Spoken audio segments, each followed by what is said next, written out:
Skeleton Crew episode 7 kind of epitomizes the whole season to me. There's a couple decent moments, some stuff that I don't think makes any sense, and some stuff that's very kiddie, that's just kind of meh. And overall, I think it's pretty forgettable, kind of like the whole season. So let's just get into it. So right away, I think the parents' plot line this whole season has been pretty irrelevant. It probably would have been better served just to have the parents freaking out and not actually do anything, because they're doing things, once again, just seems like a bunch of coincidences and ass pulls. So somehow they've created this device to go through the barrier, and the whole purpose of the device is literally just a communication device to their kids. But seemingly their kids have to be able to detect this device, and it doesn't really say anything other than please come home. It does tell them they need to get to a certain place that will communicate with the barrier to let them through. But even then, the task of them finding other places like At-Atten without actually knowing anything isn't really advice. There's no way that these kids could be aware of other planets that are just like At-Atten,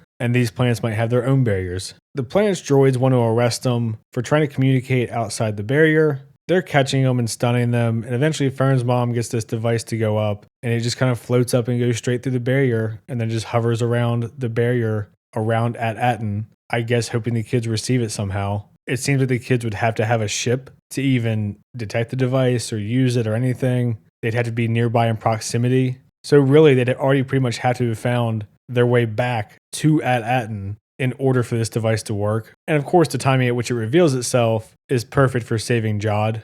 So all of this is just a bunch of coincidences, really stacked up, that don't really make much sense. The kids are trying to decide what to do. Wim's upset because he has to go home, even though before he was crying about being away from home. Again, the characterization in this show is really just episode to episode, whatever it needs to be. And I think this episode actually really hurts Jod's character the most out of every episode this season because of how tonally different it makes the entire show. But essentially, the kids are like, well, maybe we won't get in trouble and we can keep the ship. And Wim's like, no, I have to take my assessment and get my job. And they do make it clear that the parents are aware of the outside of the barrier, at least vaguely, but they don't really give any information on that. And apparently the kids were going to learn that stuff once they got their jobs. We see Brutus and Jod outside the barrier to At-Atten. Brutus is like, this is just a storm, you idiot. And Jod says, I'm willing to go down there, give me a fighter. Brutus sends a henchman, he dies, and then Jod's going to get the airlock. Luckily, they come across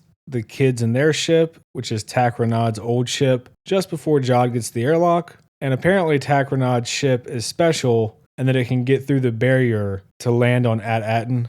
Already makes no sense. I guess they forgot about their own first episode where the ship was crashed, and that's how the kids found it to begin with. Why would the ship be crashed if he had made a ship that could land on At-Atten? Just lazy. So they use the tractor beam, pull the kids aboard their ship, and they're like, come on out. And the kids won't. So Brutus says he's going to go in, and this grabber claw grabs Brutus. And I should also mention that somehow SM-33 is back. He was shot the last time we saw him, and now he's just back. Bucket, I guess. Not sure why the pirates bother fixing an enemy droid, but whatever. We need him to get his head cut off this episode, so he's back. Jod has the chance to help Brutus out, and instead calls him a filthy mutineer. And his name is Brutus, just like the one that stabbed Caesar. Get it? Truly, you have a dizzying intellect. Wait till I get going! Where was I? Anyway, I actually like this for Jod, that he just straight up shoots him in the face. And he's like, I'm the captain now. And he's like, go in, you'll find some kids. They're useful as hostages. And I think what surprises me about this stuff with Jod is the whole season, he's kind of been like playful and like he's a good guy who is forced to become a pirate type deal. But at the end of the day, he still has a moral compass. And this episode throws all that away, and it totally changes him and the show. And I don't think it really is appropriate for how the whole season's been. Because if you look back at his actions, he should have been that way from the get-go. So this is more of just, they wanted certain things to happen to me, rather than character development or who he is or whatever. So they had this really dumb kid thing where they say that Jod can't own more than one ship or be the captain of more than one ship. So he just verbally claims it. And SM-33 is like, okay. And then the kids call unclaimsies and they knock Jod out and fly down to their planet.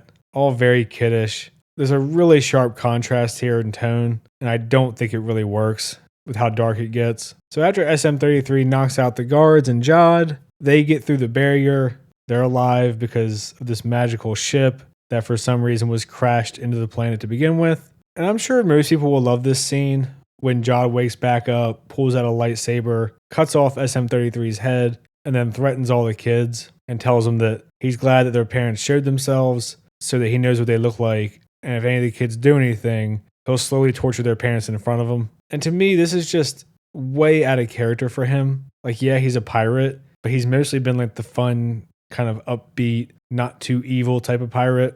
And it really felt like it was building toward a moment where he betrays them and then they're in trouble and he kind of comes back and saves the day because he's kind of mischievous, but not evil. And the fact that they make him evil here kind of makes you have to question his actions for the entire season. If he was this evil, why didn't he just kill all the kids to begin with? Why he didn't kill one of them just to make an example when they were being annoying? Why didn't he just take the ship right away and threaten the kids to do what he wanted? Instead, he's been kind of helping them out. He had like his little mentor apprentice, father-son type moment with Wim. He's been pretty helpful and saved him a couple times. All shit that he didn't really need to do. And even if he needs hostages, he only needs one of them. So to make him go from kind of helping out and being useful and whatever to I'm going to torture and murder your parents right in front of you is just way too sharp of a pivot to me.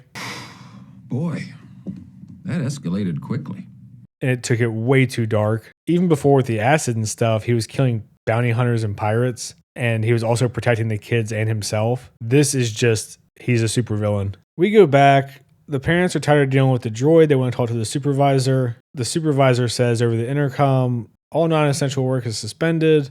We've got the Republic emissary coming in. So Jod lands, says he's the emissary, and calls the kids his waifs, which I actually like that joke, but kind of out of nowhere. Apparently this whole planet is just run by droids, and nobody's ever interacted with the supervisor who's just in charge. It's really hard to imagine there wouldn't be some kind of rebellion at this place, especially when they're working to print money. I just don't know if I buy that this world could really exist. So Jod keeps bitching to the robots. He wants to communicate with the pirate ship, but can't because of the barrier. The kids are scanned and they're like, oh, these kids are reported missing. And Jod's like, they need to be with me for their own safety. And we get to the magic money printer. And I'm assuming the supervisor is going to be revealed to be Tack Renaud. I don't know who else it would be that would be interesting at all at this point. We get a nice little scene here of Jod pulling the Republic credit, and then a whole bunch of them just start raining down on him, and he's cackling with glee. Jude Law does a great job. I mean, he really nails it. He's charismatic enough to carry his part of the show. But the kids are just too erratic. They're too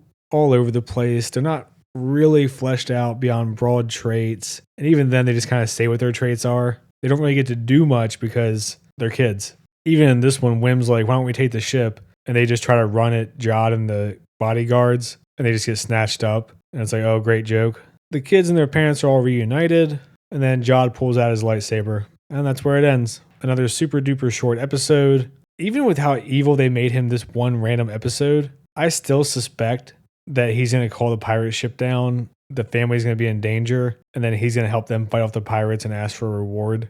But who knows, maybe they'll go all the way with it and he'll just be evil and get killed. I don't know. We're obviously not getting a backstory for him at this point. Any backstory they give him is going to be he was just born force sensitive and poor or some shit anyway. I don't think they have enough time to explain this world and how it works in a way that makes any sense. I can't tell if the message is going to be that the kids go back to their life but they're happy now with it, or if the message is going to be that they need to go explore and it'll end on kind of a we hope we get a season 2 type deal. But yeah, either way, I think the world building in this one's not great. The character stuff kind of felt like last episode to me, where it was a really sharp pivot that's just suddenly thrown out there for a character trait. Surprise, motherfucker. Mainly Jod in that regard. Last time it was KB. But there's not really any stakes. It's way too kiddie for them to kill any of the main people or their parents, I think. I don't even know if Jod will die. I still suspect he might flip out of guilt, even though they made him evil as fuck in this one. I don't know. But yeah, there's one episode left of the most forgettable live action Disney Star Wars. The viewership numbers are out. It was not in the top 10 of originals, so no one cares, very clearly. And at the end of the day, in about 2 weeks, this show will never be talked about again, and probably never watched again.